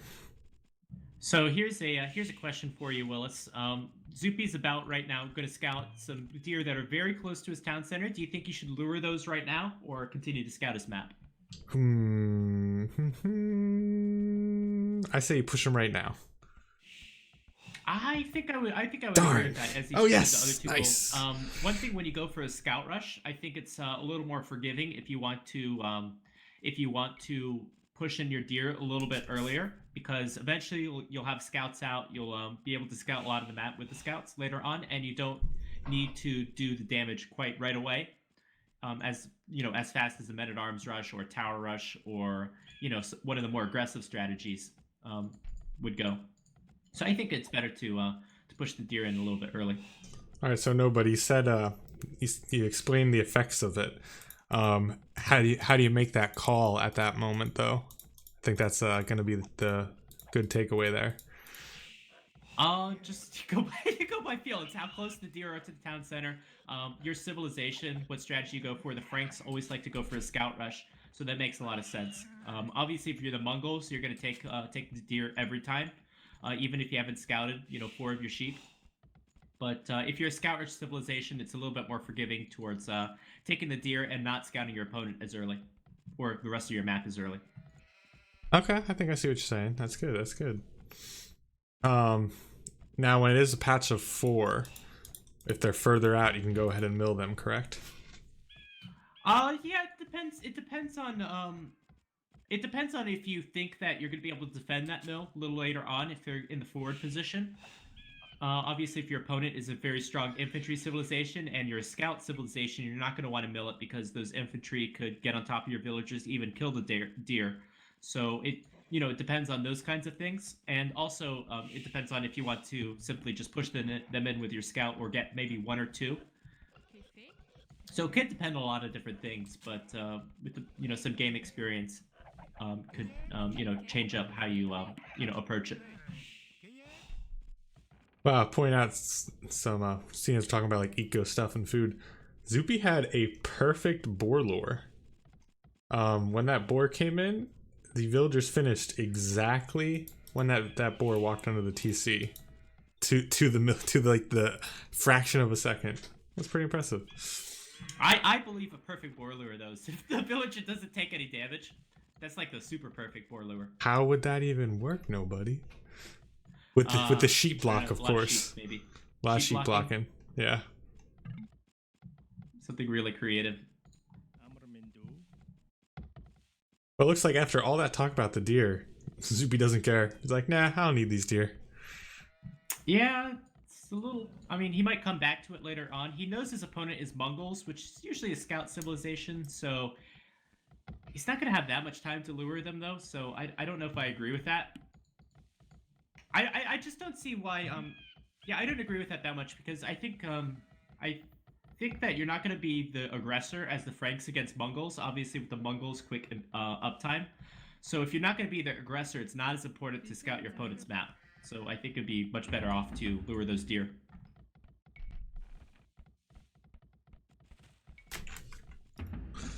So Rubenstock catching a lucky break here that Zuppi didn't see where he was building that barracks. He could have picked that villager off and delayed those scouts that are going to be coming in. I think he could have picked it off. I think the extra HP makes a difference there, so that might not have been something that he was thinking about. But yeah, that's a very risky position for Rubenstock. Rubenstock should know that his opponent has extra HP on his scout. It's a little extra deadly, but that is a nice position for a barracks. Really saves a little bit of wood there by plugging up that hole with the barracks. Hey, it's great. And now we're going to see 2 villagers for the stable or 3 villagers forward. Oh, boy. Looks like 2 for the stable and maybe 1's going after that wall near the cliffs. Oh, boy, that stable is closer to the opponent than it is to Rubenstock. You think this is perfect purpose? Wow. Position. You could even wall that out, though. Rubenstock's working on a wall and everything at the moment. I've never seen this. Look at the... Wait, is Zuppi going to? Wait. Buildings. Does Zuppi know this? Probably not. No, it hasn't. Oh, he doesn't. Okay. This says like that's so close. Will he see it once this archer range goes up? I don't know. He's got spearmen. He's already making spearmen because he knows the scout rush is incoming. Man, if he sees this, yeah, you're right. He could just wall out the scouts. Not gonna happen though. If you go this forward with the military building, one thing that Zuppi could do is maybe drop a tower onto the stable and then bring forward some villagers to batter it down. Ooh, that'd be nice. Let's see. Well, Rubenstock's doing a very good job of just already claiming so much of the map with walls. And yeah, he's sending more villagers out, so he's gonna be fully walled before this game gets much further. Look at his quick walls. Nice. But he placed the how did he click the hotkey for lumber camp and not house? I don't know. I don't think I've ever seen that one before. So in essence, 1 skirmisher going to move in. 1 skirmisher is probably not going to be enough to deny this wall. But at least making Rubenstock spend a little bit of stone on the stone walls, that's a little bit of a positive. Interestingly enough, Zuppi has not gone up with stable. He's gone up with an archer range. And also making skirms. Double weird. Don't know why he was. Don't know why he would have gotten himself ready for archers. I think Strange. there's some sort of mind game going on here. There's must have. I don't know what he was thinking that Rubenstock was doing. Maybe he thought Rubenstock was coming forward with like an archery range or something like that, so he naturally went into skirmishers. Or maybe he was scouting around with the scout and didn't see the stable, so assumed that again a forward was coming, so that's why he went into the skirmishers. But I think that's some sort of mind games. I don't see the advantage to that over scouts. Oh no! Well, he did see the stable once there was a little bit of fighting going on before he went forward here. So it's just some strange choices. Poor Zuppi, he doesn't know as he's trying to break through this gate, he's just gonna be met with some more walls. There's always more walls. Is he out of stone though? He can't build another stone wall there? No, he just didn't. He just doesn't have it. He's just exactly one tile of wall short. He's exactly 3 stone short.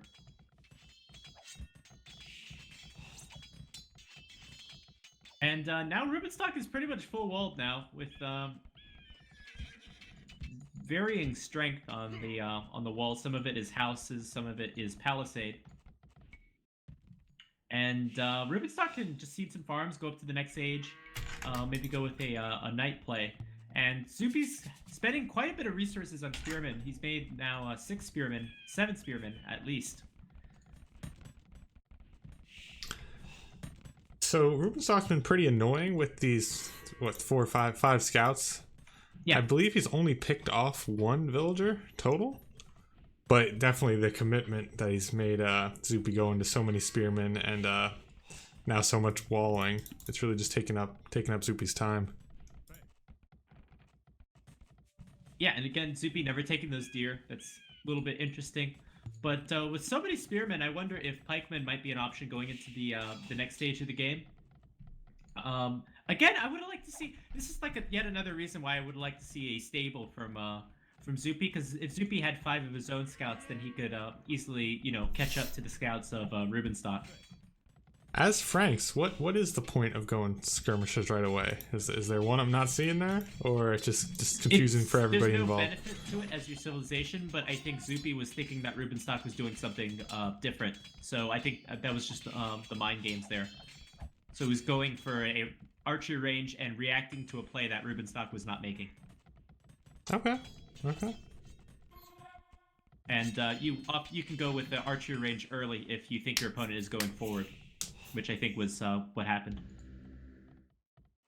Did I just hear a tower go up? Yeah, Zuppi's putting a tower just on his gold to keep it safe. I don't think we see anything like that out of Rubenstock. No, not yet. So Rubenstock is going for archers now. He's working on it. He's got a few queued up.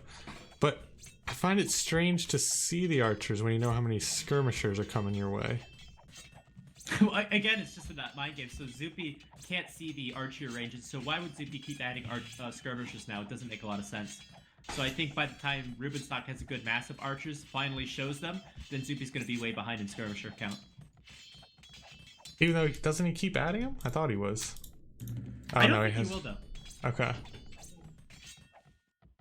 Oh, well, Zuppi's about to click up. Keep adding skirmishers in the situation with no, your point of view? But he did. He did keep making them. But no, I wouldn't make them at all right now. Yeah, so it's just predicting what the other player would think. I think another villager going down for Zuppi. So Rubenstock's clearly, I think, got a little bit of an edge in this game. He's gonna have this surprise archer transition, which will work out fairly well for him.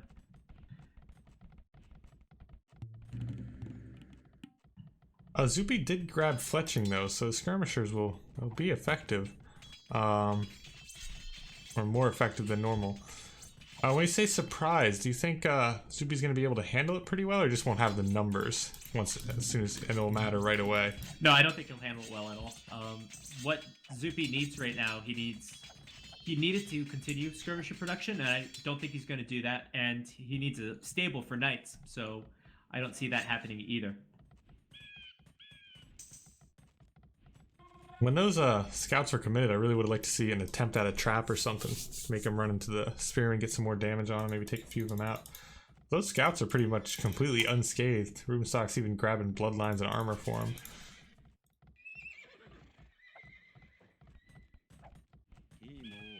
Those pikemen are really doing some work on those palisade gates in the north. Oh yeah, they're working on Pretty it. funny. They're gonna eventually do something. Last game, Zuppi had one pikeman working on that forward mining camp from Rubenstock for the longest time.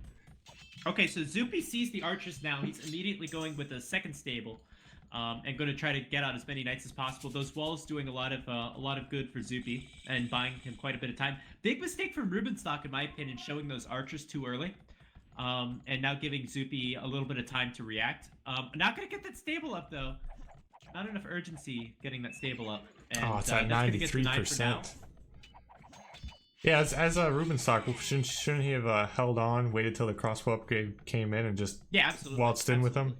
Okay. It makes a big difference. It really does, because maybe Zuppi would have only done one stable if he didn't see those archers. It's worth saying that Zuppi finally got in through the back of the base there, and just being a little bit annoying, making Rubenstock idle his entire wood eco for the time being. And it's actually going to be successful, because there's not enough crossbows committed to this to get rid of it. Yeah, certainly doing some good damage over there. At the same time, Rubenstock doing some good damage onto Zuppi's base. That tower is in such a poor position that it doesn't cover the gold. I suppose that Zuppi wasn't thinking about archers coming in on the right side, but oh well. Both players' economies pretty much in shambles. But Zuppi's looks worse. Zuppi can't even run to his TC from his wood line.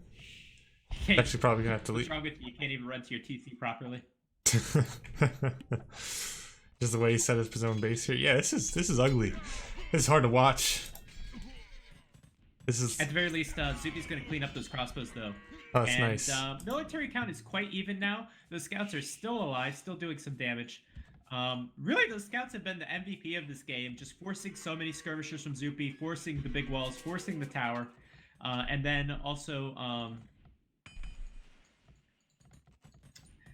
since he's forced so many spearmen, I think those archers, were able to do a little bit more damage than they would have been otherwise. So those scouts are really the MVP of this game. At this point, they're just annoying. It's still the same 5 scouts that have been roaming around for 10 minutes now. Nah, the scouts are faster than the knights. Yeah. Like, why bother committing? Just leave some in defense somewhere. Don't bother trying to chase them around. It'll never work. So Rubenstock's now transitioned to cavalry archers, which I think is a very good idea. And they'll still be able to go back and forth, do quite a bit of damage. Going on to the wood line, it's going to be the first target. If you notice, Zuppi's moved to this other wood line in the south of his TC here. Super open to any kind of raiding, and he kind of knows that, because he knows where he knows where Rubenstock went forward enough with that stable. It's kind of weird. I would like to see just Zuppi close up and protect his base a little bit better.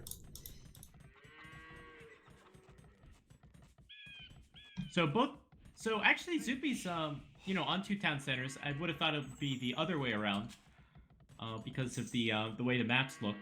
But Rubenstock going really heavy into cavalry archers, really heavy into his military. I think he should be able to do some good damage here. We'll have to see.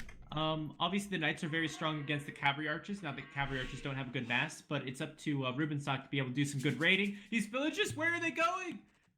Oh no! What? They all went to that one tree? Yeah, they're. Yeah, they really like that. That was a really unique tree. It's a good tree. Oak forest tree. The rest are forest trees. So.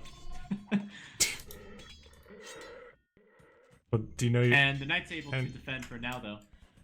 Oh, he was getting rid of that tree. Good. Okay. Just move by a tile or two. Oh, whatever. I guess it makes some sense. It just you heard the stutter. Okay, so now Rubenstock pushing back Zuppi's knights. Zuppi better get this town center up nice and quick. He's got 4 monks out on the field. That seems like a lot for going against a archer civilization right now, or an archer army composition. But let's see if he's gonna be able to get some conversions. 4 conversions can really turn around a game. Oh, that'd be great to see. It's gonna also now take the moment. Gonna keep his knights healthy. I've seen it. I forget what I saw a pro matchup where it actually showed monks actually healing and winning a fight because of it. I'm sure it's happened multiple occasions, but they heal pretty. They heal at a pretty decent rate. You know, monks are one of the most. They have one of the most they're the unit with the most functions in this game, and that's why they get so many upgrades in the monastery. But you know, certainly can turn around quite a few games. Anyway, Rubenstock's army number is getting quite high. Zuppi's got a good economy though, which you certainly need with knights. And honestly, Rubenstock is not going to a lot of places to be able to do a lot of damage. As funny as that town center is in the south, it does help protect the wood line. And here comes the conversions. Let's see if we can see 4 conversions. Light cavalry. Oh, they were going after the monks, but Zuppi's garrisoned. And where are the knights from Zuppi? Wait, where did they go? They're going after some crossbows in the north that were. Distraction. Yeah, we're hitting that wood line. Yeah. So cavalry archers now getting ballistics. I believe we saw thumbring already, so these are going to be very strong cavalry archers now. Those 2 upgrades really make a huge difference for them. And the villager number should even up a little bit. I'm not sure if that's enough knights. I don't think that's enough knights. I think this should be a very good engagement not even for close. Rubenstock. He could run back at any point.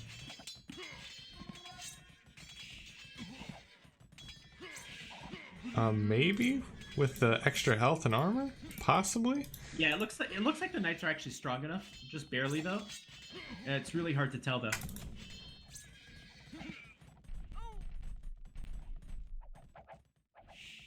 Looks like Zuppi's holding on just because of eco. He just consistently stays ahead in eco. He's dropping. Well, he's on 4 TCs now.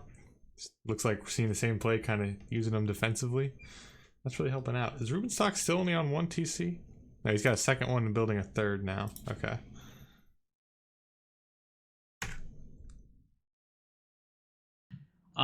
It's kind of big though, as if you go cavalry archers, you really don't want to lose any because you're trying to 1 or 2 shot each of the knights. So having a good mass of cavalry archers is really good. I think this fight bodes pretty well with Zuppi, since he's able to thin out these numbers quite a bit, and with the bigger economy, hopefully can keep going knights and make some good out of that.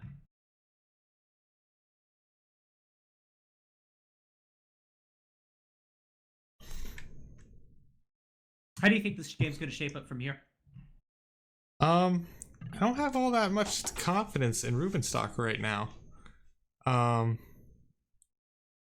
As far as what am I trying to say? He's got all these advantages, but he's not raiding that effectively. He keeps forcing Zuppi's hand, but I like to see it work out a little bit better for him. So here's the thing: how is Zuppi going to do too much damage to Rubenstock, though? I feel like Rubenstock, maybe if he gets his economy rolling, could get a castle up, really delay things a little bit longer. And I don't see how Zuppi's really going to do too much damage to Rubenstock if this does shift the other way.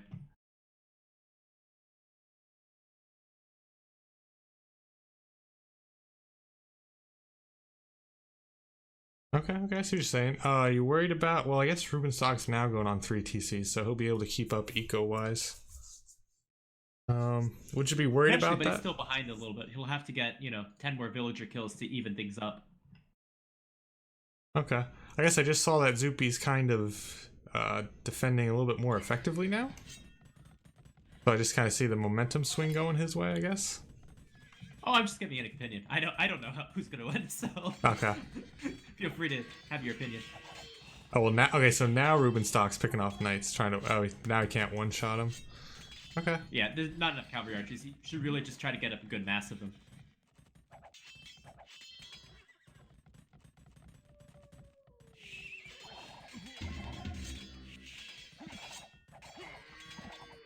Huh. Well, both players kind of committed on that hill, and they're just. Honestly, they're kind of trading numbers. Rubenstock looks like will come out on top, but they're both going to come out very weak because of it. See, now I like this from Rubenstock. He's well, he was for a moment there hitting multiple places. That's really the funnest. You said how you liked Huns Wars, and that's really the funnest thing about Huns Wars, I think, is just being able to hit multiple places with your very mobile army, and that's what makes them so deadly. It looks like stream ended. Okay. Well, that's a shame to see. Yeah, I don't. I I wonder if they're wonder if gonna they were just restore. having too many issues. I don't know. What was the next move? Was the next move a siege workshop somewhere? No, Actually, I I don't know think if the you need it. next move is for both players just to boom and try to take good engagements and raid. Ah, I forgot that Rubenstock was pretty much stone walled everywhere already. Yeah, I think it would be really hard to get through the stone walls with the siege workshop. I don't think it'll be the. I don't think it would be worth the investment to go with the siege workshop now. I think it'd be better invested to just focus on economy, clicking out to the next stage, and that kind of stuff. Did you see that message from Zuppi that they'll be Yeah, it looks like continuing they'll later in the continue day? another time. Well, that's actually good timing. We can go ahead and get ready for weekend SmackDown. Yeah, absolutely.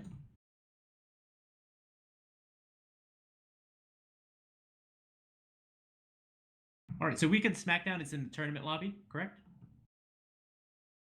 Yes, it's usually tournament lobby 1.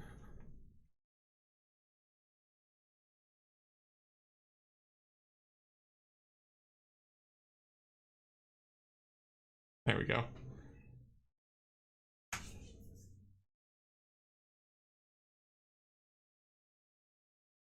All right, so this week's Weekend SmackDown is going to be all Yucatan, I understand. Yep, all Yucatan, all the time. Making And the let's take a look at some of these players. I assume some of these spectators will be some of the players. And I noticed we see Kong Forever and River Plation are probably the two highest in these 15 spectators right now. Kong Forever is 2K, probably 2K2 level player. River Plation also 2K1 level player, somewhere around that. So they should be favorites here at this point. very nice, very nice. I'm gonna be chatting with Racer for a moment here. Ask when we're going. We're probably gonna get started in the next few minutes here. He told me 11 Okay. signups so far, so that's nice. Okay, I'm going to take a quick break, and I'll be back in a few minutes. Sounds good. Nobody.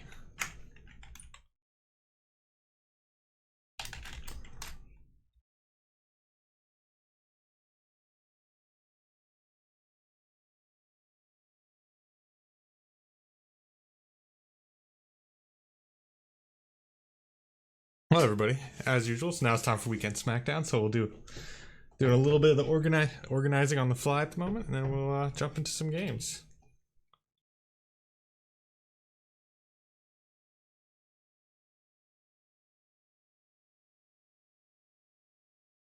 $11 signups, new record. It is the new record at the moment. Boob Mangonel. Nice. Hoping for some good Mangonel shots.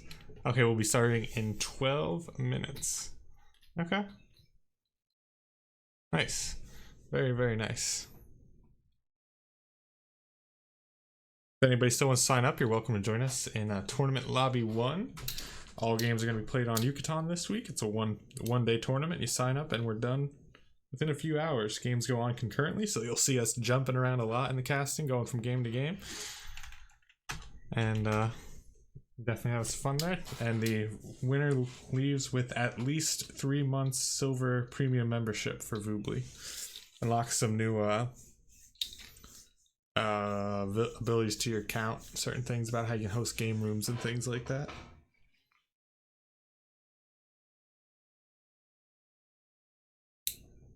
Actually, no, I think I'm gonna get some music going while we wait here. Keep going.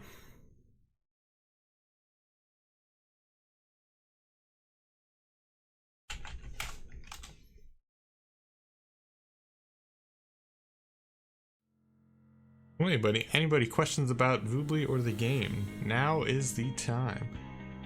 Definitely got time to answer you at the moment, and glad you're all here. And we'll get this going again. Weekend SmackDown has been a good time consistently. And yeah, I like doing this every weekend. And it's always fun. Actually, gonna probably put a timer up saying that we'll be back in 10 minutes here. Let me get that going.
All right, I'm back.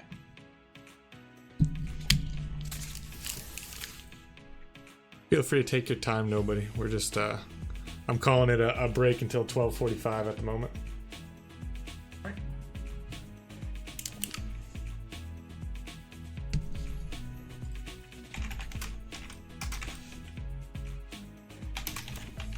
I guess I shouldn't have ate those pancakes so fast.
I'm back.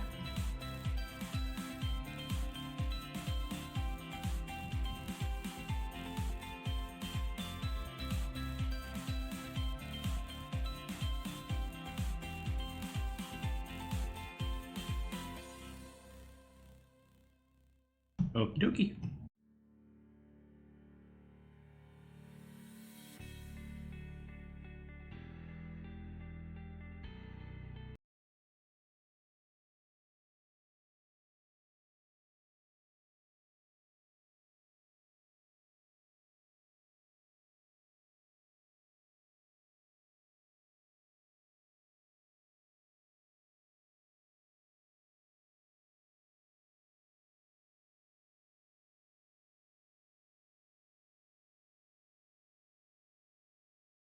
All right, everybody, welcome back.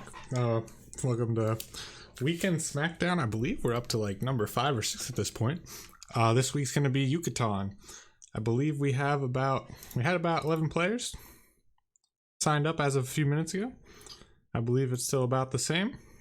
We'll get that for you. Get some brackets going, and we're about to jump into our first game. Nobody. Think we'll jump in Tiger and Hamadou at the moment. All right, sounds good. Seem to be ready to go.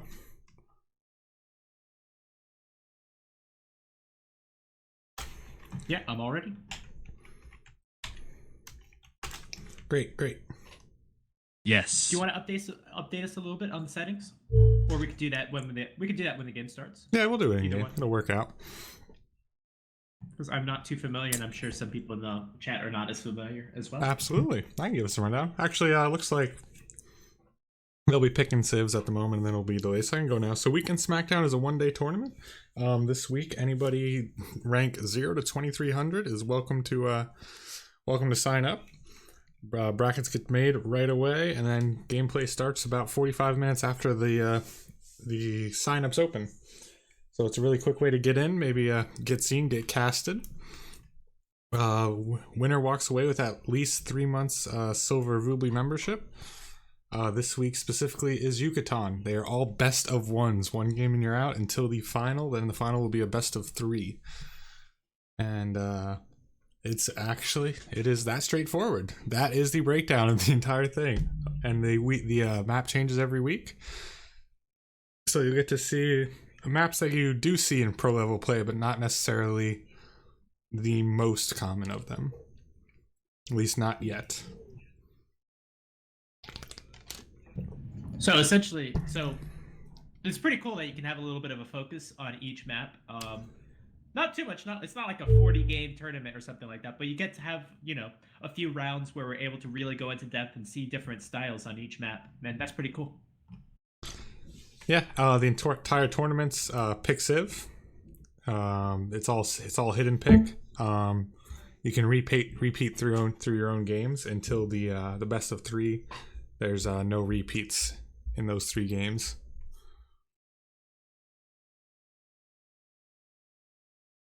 And in this match, it's going to be between Tiger and Hamadou. Do you know anything about these players? Actually, I don't have much of a background on. I think this is both of their first time playing in Weekend Smackdown, so that'll be good to see them. That's exciting. There's a couple. So there's a couple regulars. Looks like he's a player from Norway, and Hamadou looks like he's from Australia. We have a couple regulars. We see. Last week's winner was Dracont. He was playing he was playing as his name was Dracard last weekend. We've seen Patriot a few times, as well as I'm coming up short for his name so far, but we've had somebody win two